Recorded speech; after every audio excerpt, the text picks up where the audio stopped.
Hi guys, thank you for joining me for Christian Education Kids Edition on this gorgeous Sunday, Easter Sunday morning. I'm so glad that you're able to join us.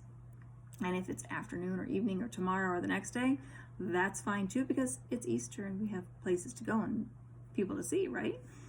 So today we are actually going to talk about the story, The Empty Tomb, from the Spark Story Bible.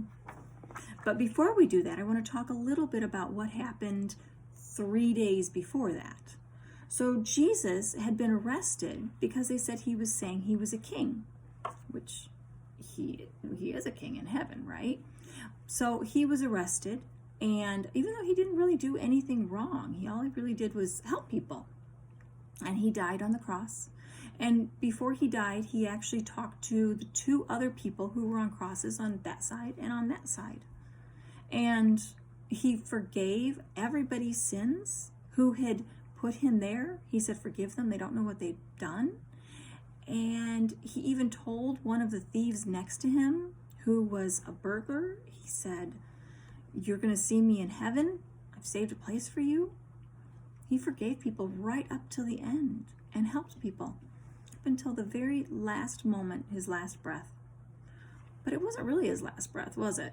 Because then the tomb was empty. So let's read about that. It was early in the morning on the third day after Jesus died. The sky was pink and red with the first light of the sun. The women didn't notice the sky. They hurried to the cave that contained Jesus' body. Mary Magdalene and Mary, the mother of James, led the way. Two others, Salome and Joanna, carried the spices to rub on Jesus' body. They had a job to do. When the tomb of Jesus came into sight, they froze. They had forgotten about the huge stone that sealed the opening to the cave. How would they move it to take care of Jesus' body? But the women kept going to the cave anyway. And as they came closer, the women could see the stone had already been moved away. They peeked inside. It was dark. It was cold. And it was damp.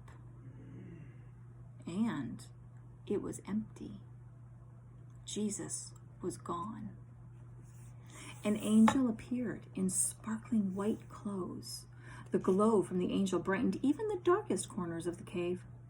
The women shielded their eyes from blinding light. Don't be afraid, the angel said. Jesus isn't here. This is a place for the dead. Jesus is alive. Hurry, the angel said. Go tell the disciples. The women did not delay. They ran to tell Jesus' friends what they had seen and heard. Oof!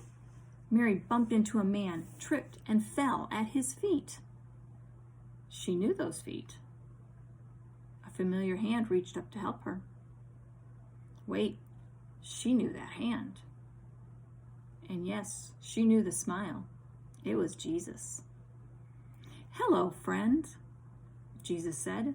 Jesus is really alive. The women hugged his feet and shouted with joy.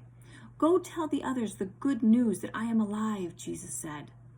I will meet them in Galilee, and I cannot wait to see them again. The women had a new job to do.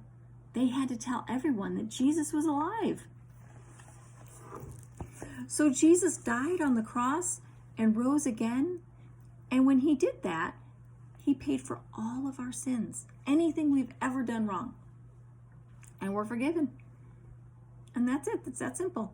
That's why today is one of the biggest holidays in the church, because he died and we're forgiven. And that's what the entire religion is based on.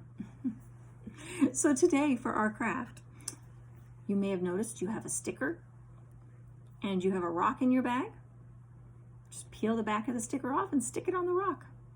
And you can put this under your pillow. You can put it next to your nightstand. You can actually just set this outside to remind people that the stone was rolled away and the tomb was empty and Jesus died for our sins. Happy Easter, everybody.